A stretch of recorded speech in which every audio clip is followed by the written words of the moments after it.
Hi, today I want to talk about why you avoid certain places and certain people and why you don't fully know why. And so I want to give you a little bit of information about your brain and help you understand this from your brain's perspective because your brain has to resolve this for you.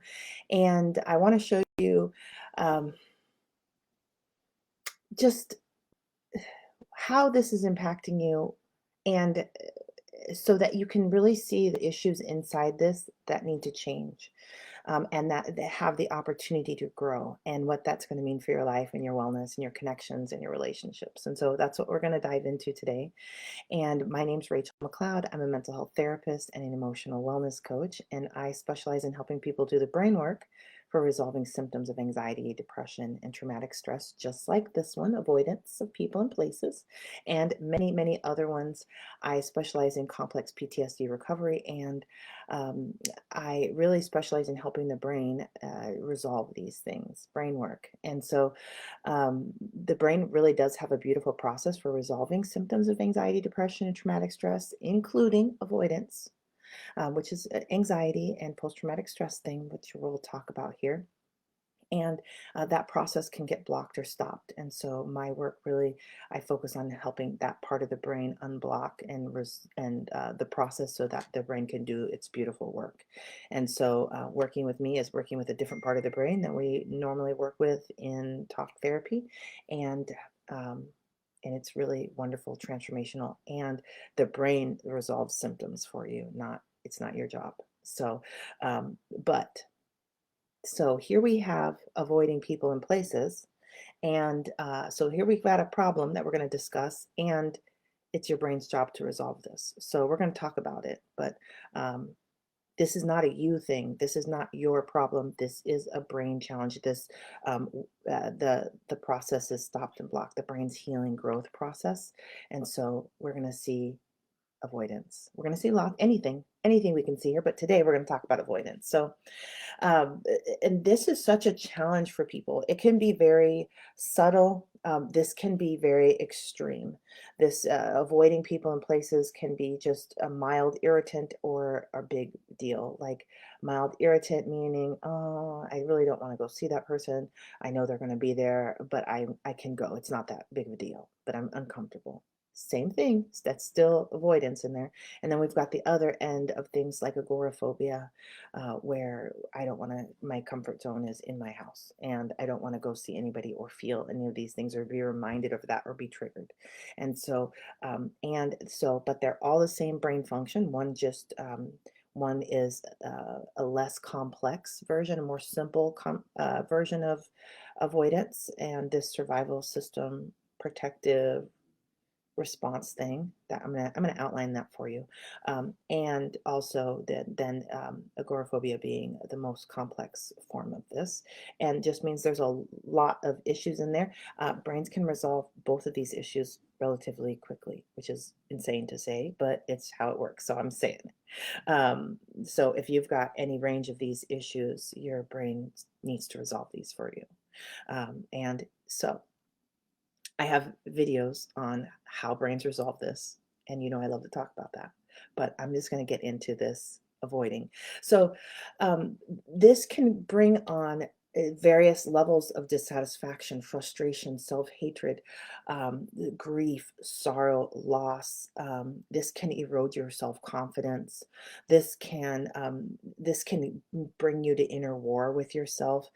This can be such a time waste because all that conflict and all that self-hatred that just hangs around and lingers takes mental effort. And so there's a mental load involved with this problem of avoiding things. And so you see avoidant people, please understand that when they're avoiding things, there's a lot of inner chatter going on. They're already very distressed. They are stressing themselves out.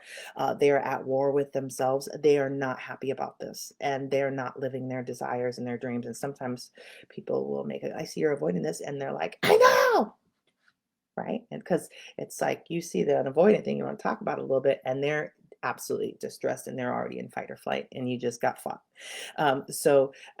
It also makes people who are avoidant more irritable, more collapsed, more depressed.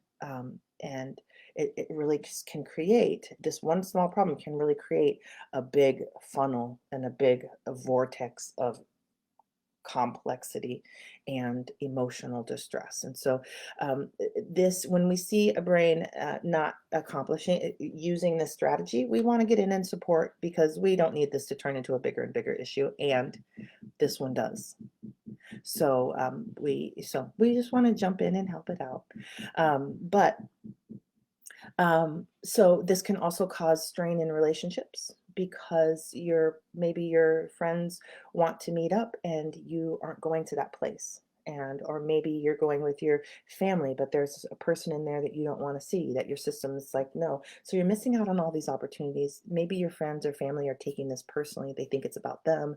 And maybe they're getting frustrated with you because they just don't know, they don't understand what's going on in here. So if you're watching this video and you've got a family member that avoids things, you're going to see the 4 reasons that they are, which I'm going to talk about that in a moment. But this is a brain thing. This is not a choice. And the part of the brain that's in control of avoidance is not a choice center.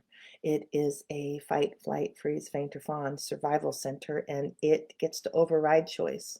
So, so this creates a real frustrating place in relationships, and then creates strain because not only are you missing out on things, but then your friends are missing out on things, and you're missing out on these opportunities that could be connective and create joy, but you can't. And so it's just this is deeply painful.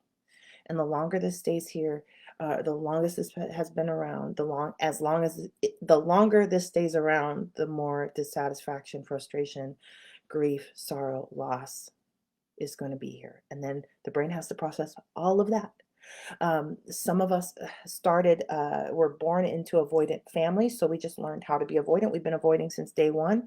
There's usually very deep dissatisfaction in our systems, and heavy avoidance patterns. And this is stuff we're going to resolve, but it's there and it's pretty heavy. The emotional load of that makes you move through life heavier, slower, with less development, doing the best you can. It's a struggle. Some of us have just had a big life experience that was overwhelming, and we started avoiding things. So, and lots of things in between. Okay.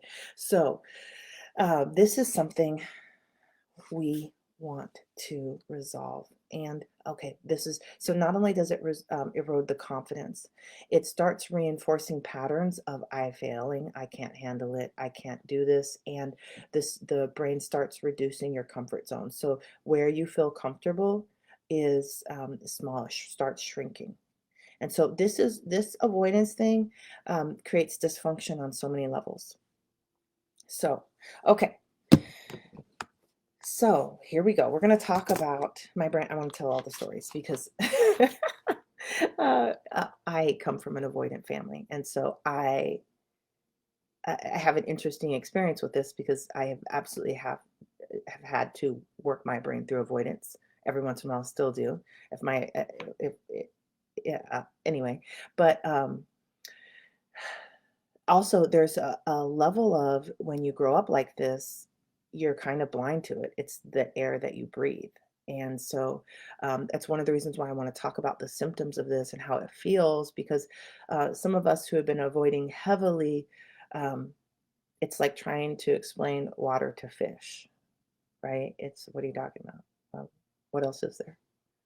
This is so but many of you, if you're more anxious and you're finding yourself avoiding, it's really frustrating because you're anxious to get through it and you can't, and you're avoiding. Many of us who grew up like this, we have all kinds of protective strategies for calming ourselves while we're avoiding, and which is a weird mix, but absolutely, survival systems can build us anything so to survive. And so yeah, ignorance is kind of bliss, and brains will build that for us. But so let's talk about why this happens and what's going on with your brain.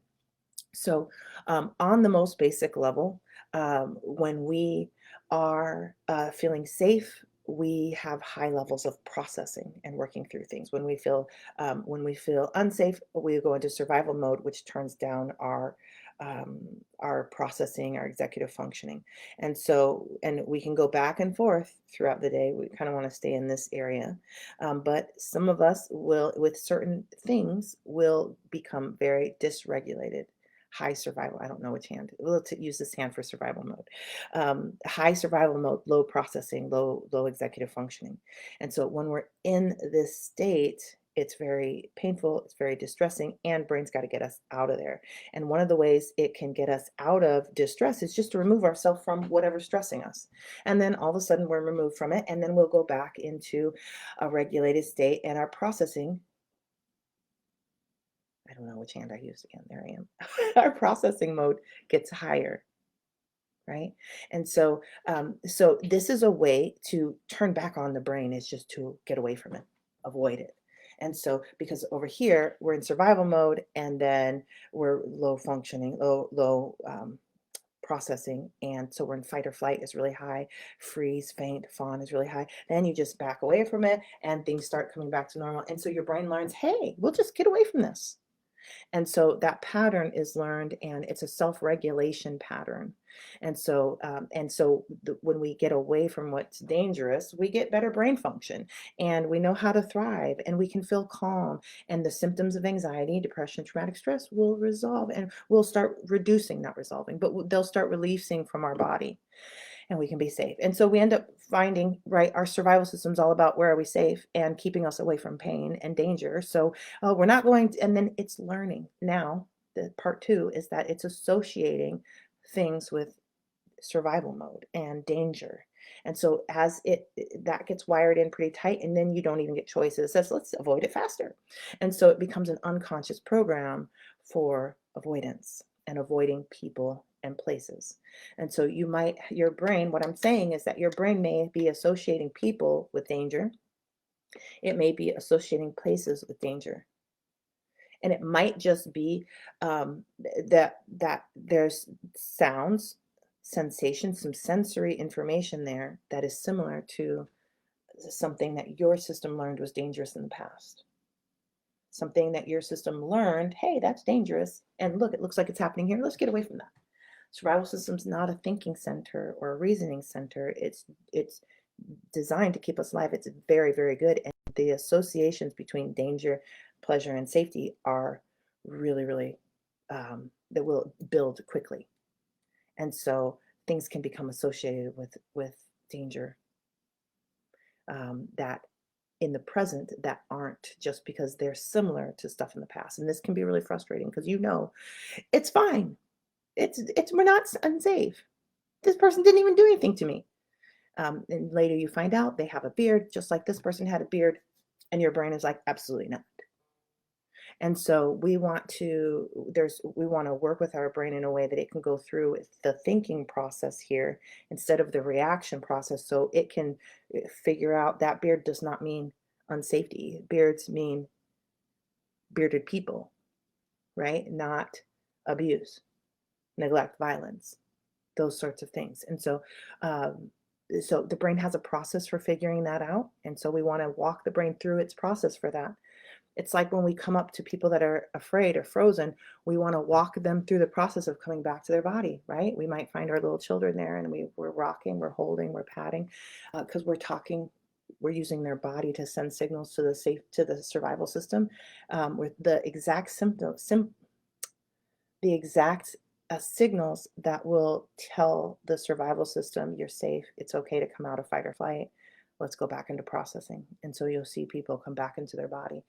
We want to walk our brain through this. We might not be frozen like this. We might just have that niggling, that back of the body sense of discomfort about going. That's the sign that all this stuff is running inside. Also, the more complex it is, the more we're really avoiding things. There could be many layers to helping the brain work through it and be like, oh, it's really not about the beard, it's about this. And then it's not about that, it's about this. And so we're going to walk all of that stuff through the brain's healing process, sending that safety signaling information to the brain. to let processing happen, the thinking, reasoning, understanding, analyzing process happen instead of reaction. And so when we see our brain reacting, we're actually going to come in with those signals so that it can stay in a processing state and figure out this situation here. And then we're going to say, oh, I thought it was dangerous. It's not. Okay, go ahead. And you're going to get to do more than you were able to do before. So this is a wonderful, wonderful way of helping your system reach goals, expand your comfort zone, and so many things just by walking it through this process. These associations our brain has made affect everything that we do. There's a whole department in the inner world on associations, and some of them are really messed up. Some of us associate love with pain. Some of us associate beard with danger. Some of us associate clipping fingernails with laziness. I don't know, but there's things in here that are wired incorrectly. And if you get the brain to walk through its healing process, it will rewire them accurately for you. And that's its job. And I rely on that 100% of the time in my work. I want get in there and rewire this brain. Ooh, that looks off. Uh, Go ahead and rewire that. Sometimes it's like the light switch is it's wired wrong, right? So it's like up, it turns everything off, and down turns everything. Let's fix that. Let's get in there. Let's get our little inner world electricians in there, flip the wiring so that on is on and off is off. And so sometimes it's like healthy is scary, right? We have that. And so sometimes we're avoiding healthier people because it's associated with rejection, not good enough. So these are things that are happening in our inner world that are really, really powerful and meaningful that limit us from the good stuff in so many subtle ways. And so when I'm helping people reach their goals, this is the work we're doing. This is what we're looking for, and we want to rewire this. That your brain learns that healthy people equals growth and love and connection and skills and good enoughness and not good enoughness in the healthiest way, right? There's a lot that we want to walk the brain through, not just run on its old assumptions and associations that healthy people equal I'm not good enough, right? That's a really great example. I'm so glad that popped into my head.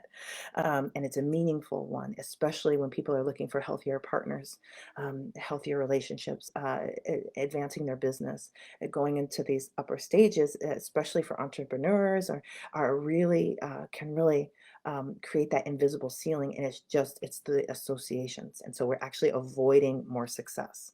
We're avoiding the places where these healthier people are, or these people that are more successful are. Um, and so, anyway, these are just little internal things that I'm always looking for. And we can be avoiding all kinds of things. So I love that my brain just brought us the idea of healthier people. This is a common thing, especially with people with complex PTSD.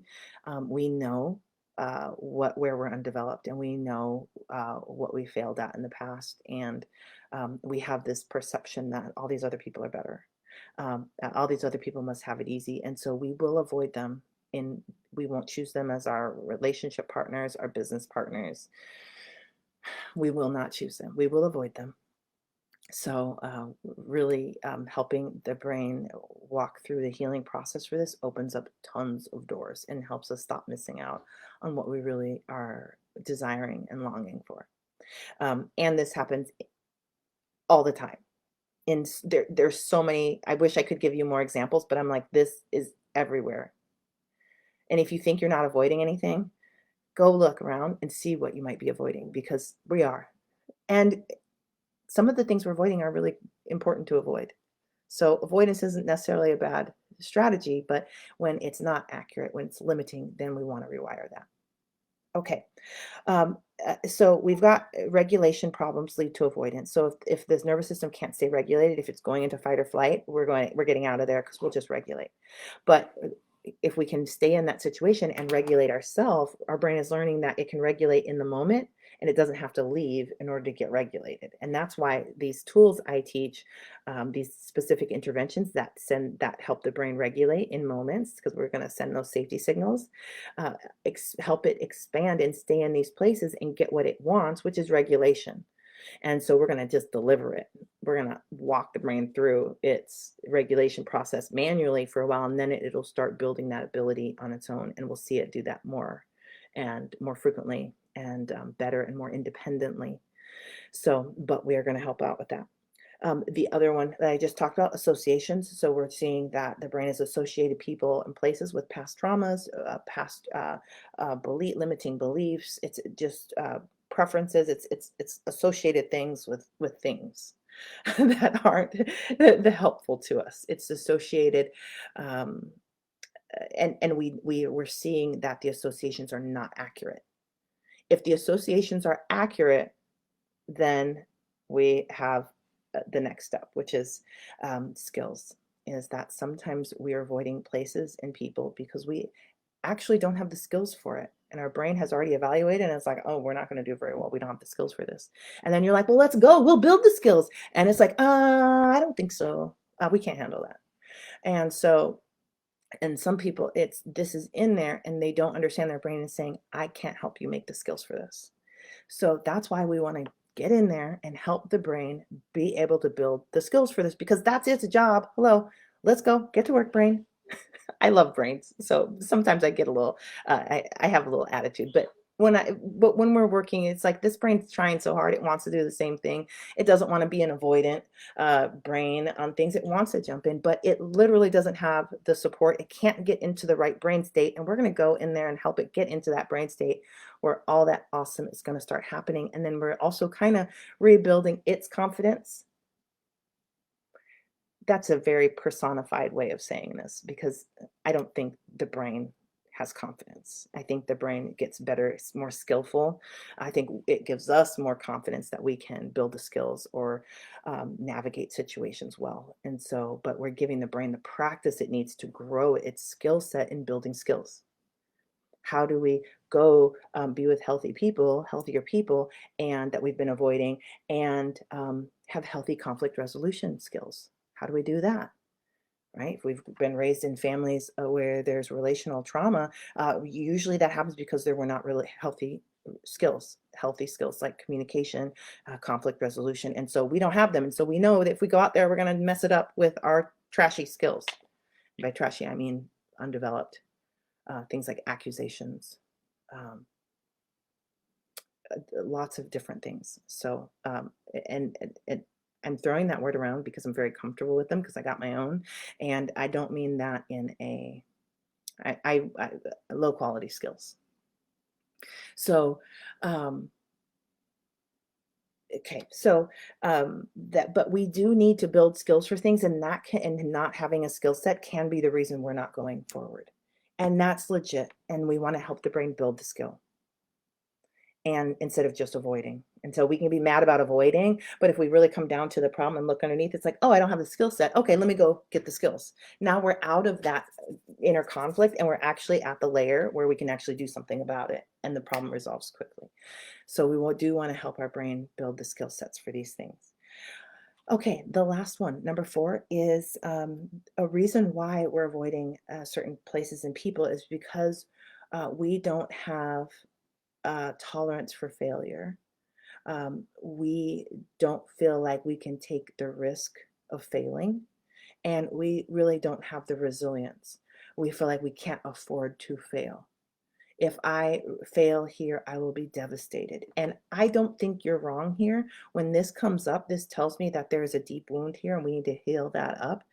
So that way, it's like if you jump on it, you fall down to the floor to the existential crisis level, right? And so we've already been to the existential crisis, especially if you've failed at something and you're like, why should I even exist, right? Then you have fallen to the existential crisis level.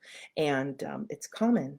It's common with lack of development and with complex PTSD. And complex childhood trauma. So we avoid those places where we're going to fall down to the existential crisis because I don't want to do it. I don't want to. I don't want to be on the low. I don't want to feel the low. I don't want to do the low, and I'm afraid of it because the last time I was that depressed, it was terrifying to me.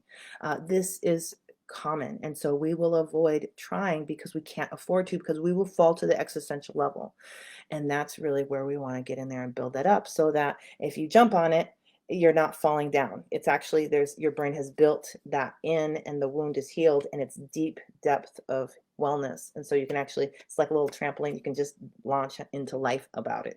And so, and you can take the risk of landing there. You can tolerate, and if you hit it and it goes down a couple notches, you can afford that. You'll just rebuild it back up. That's good because we can grow. We can get the feedback. You don't have enough skills. Close, not quite there.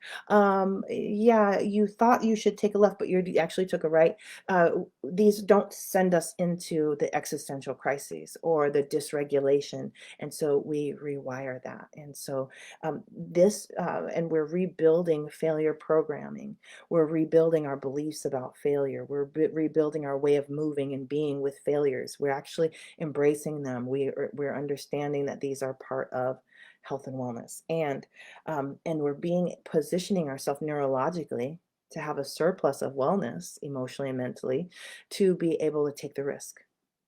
And a lot of us with complex PTSD, the gap is here because we're not processing. Brains close gaps. And so we have to run and launch ourselves across, and we fail and we fall hard. It's a big drop. But if we're processing, our brains bringing it closer together, it's just a little leap over. It's like, yeah, I can do it. So there's a lot here that we've learned that it's just, you can really understand why we're avoiding, and that we're really trying to reduce harm. We're trying to reduce distress. We're trying to reduce the amount of mental load we have to go through if we do fail, and the absence of resilience. Without the ability to process, the brain can't build resilience, the bounce back, the motivation to try again. And so we're trying to go forward when our healing process is blocked, and so we're not going to get any healing. And so we're at these little our little heart bars, and like the video games is low and it's not getting any bigger. You can't take the risk. You have to find a safe place to hunker down, and that's now your comfort zone is smaller. But if we get that processing up and running, your brain is doing the process of healing, resolving, and then you're getting a full little heart bar, energy bar, health bar again. And now you can take the risk because you know it'll fill back up. Not the case if we're not processing, if we don't feel safe enough, if our brain can't make it through that healing process that gets stopped and blocked by survival mode. So this is not your fault, and this is just a place to support your brain. It will guide you out of this. Brains are not avoidant by nature. Brains are wonderful processors. They're wonderful builders of resilience. They're wonderful at creating skills. They will do this for you while you're sleeping if they can. If they can't, they will not. You will not see them do this. And we can give them that one support they need to open it all up. So this is a simple fix. Might not be easy all the time, but it's simple. And it's dependable, it's reliable. You can use it over and over and over again. Okay. What we want to do to overcome these avoidant things is we want to help our system, our brains, our mind-body system to build security and safety in general, and then also specifically in these areas where we're having avoidance. When we have these avoidance, we have lack of safety and lack of security, and probably lack of stability as a result of that as well. But we want to build this in general. So we're not saying, okay, I'm secure. That's not what we're doing when we have avoidance. I love that for you. We can tally up all your secure areas, absolutely, but we are actually hunting for the insecurity because we're going to help the brain create security in those spaces, right? The security team that's already developed does not need our help right now. We're going to actually give it more teammates by going and helping the insecurity, because that's exactly where your brain is struggling to create security. And this is fun. I didn't know you could make security, but you can like weave that stuff together in the moment. And it's really, really empowering and transformational. And so it's a little job.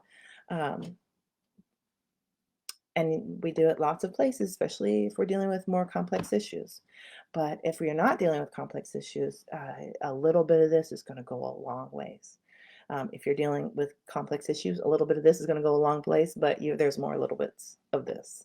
So, but we want to build that safety and security, and what that's going to look like in general and in specific areas. right?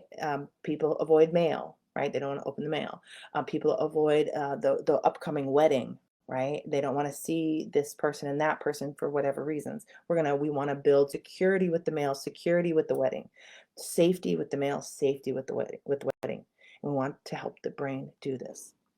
So we want to see the brain create things like we're going to keep safety signaling until these things pop out, and it will pop out very quickly.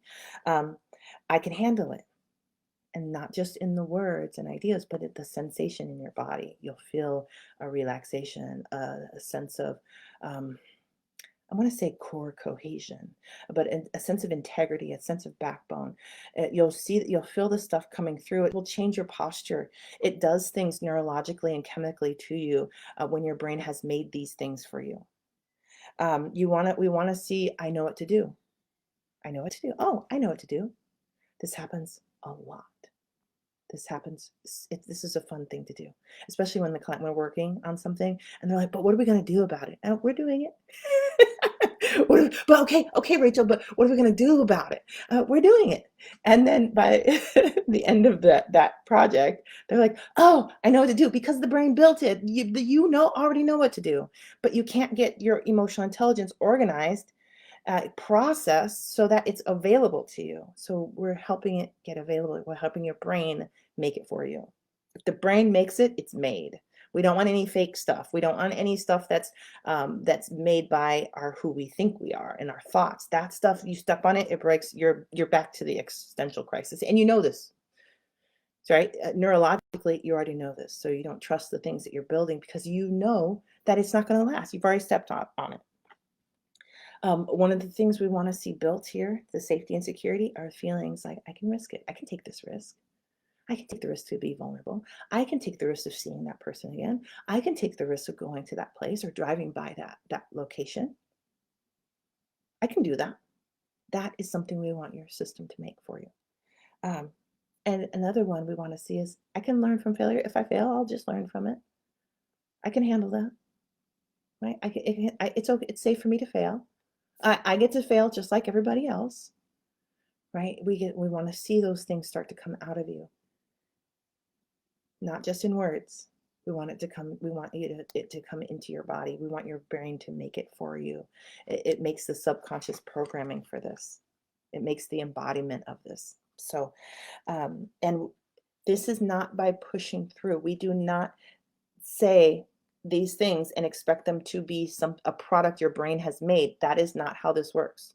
And we're not going to run through and say, oh, I made it. And like we're children with a cape on, we're going to jump off the roof because we can fly. No, that's not real. Brains are designed to make this stuff, and we want your brain to make it. And then we're going to test it out, and you're going to watch it work. And then you're going to take bigger and bigger risks, and you're going to rely on this process more. And you're going to watch you and your brain make a bunch of awesome stuff together that creates that flying, the real flying, the real soaring. Your brain's going to make this for you. So how we do this, what we're going to do is you're going to need an intervention. You're going to need to be able to use a tool to shift yourself out of survival mode into processing mode. Okay. And so a real one, I need to see the shift. The tool needs to prove itself to you and maybe even to me. And so I teach 3 of my favorite ones. These are my favorite tools that have proven themselves to me that I trust and rely on, and I hand them out to people and clients. And one of them is usually the perfect fit for them, and sometimes 2, and sometimes all 3, whichever. And I share the training for these in my free program, Interventions for Inner World Transformation. And so I encourage you to sign up immediately. Look, the description is in the link is in the description below. Try them. I teach you what to look for and make sure that intervention proves itself to you. And then if you have that, that's the first thing you know. You need to be able to manually shift yourself out of survival mode into regulation mode. And then the intervention needs to be able to be something you can use a lot, right? There's lots of ways that we shift ourselves out of survival mode into processing. Many of them you can't use quickly. These interventions take about 30 seconds to 2 minutes, and you'll see noticeable results. We can get a ton of work done like that. So the next thing that you're going to do is you're going to walk your brain through exercises where you're going to walk it through its healing process. You're going to set up small challenges and you're going to walk it through. You're going to find one of these avoidant things and you're going to use your intervention, your tool, and you're going to keep putting your brain in a processing state while you're working on, while you're paying attention or trying to accomplish whatever you're avoiding, or at least you're not running away, or you're running away and you're using the tool. You're avoiding and using the tool at the same time. We can turn some of these survival behaviors into healing behaviors and healing processes if we just add on an intervention. It's, if you can get that safety signaling on, your processing is going, you're winning no matter what you're doing. That's why I have people use it when they're isolating. I have them using it when they're doing the other stuff that, oh, you're not supposed to do that, you won't recover. Let's put one of these interventions on it, watch you recover really well. So we can turn all these things that we're naturally doing to cope, and we can turn them into healing factories, healing exercises, events, opportunities. There we go. Healing opportunities. Instead of just fleeing or scrolling, doom scrolling, throw an intervention on that. Now you're doom scrolling and healing at the same time. I do this with clients tons, and it's powerful. And so we're giving the brain what it wants, which is a pacifier and some stimulation. And we're also adding in processing, elevating processing support, transformational. Anyway, there's things like that. And I walk people through, I have a roadmap for resolving symptoms of anxiety, depression, and traumatic stress. And it's an online course. So if you have a way of flipping your brain out of survival mode into processing and you want to follow a roadmap, dive into that program. And if you would like to work with me one-on-one or in a small group, or just have a consultation with me, the links to that, those opportunities are below as well. And yeah, you can learn all about it, apply, or the personalized consultation, you can schedule one right from my website. So wonderful connecting with you. I hope this inspires you to look at this avoidance differently, and to see this avoidance as a healing opportunity, as a growth opportunity. These are the exact places your brain is saying, I don't know how to resolve it. I can't move forward. I need help. We can jump in and give it that help. And you can learn to be the person that gives your brain that support, because that's what our brain, you are actually the adult your brain is looking for right now. And so you get to step into that place empowered and with some powerful tools, and really get a lot of beautiful things done, accomplished for yourself, and watch yourself grow. So wonderful connecting with you. See you later. Take care. Bye.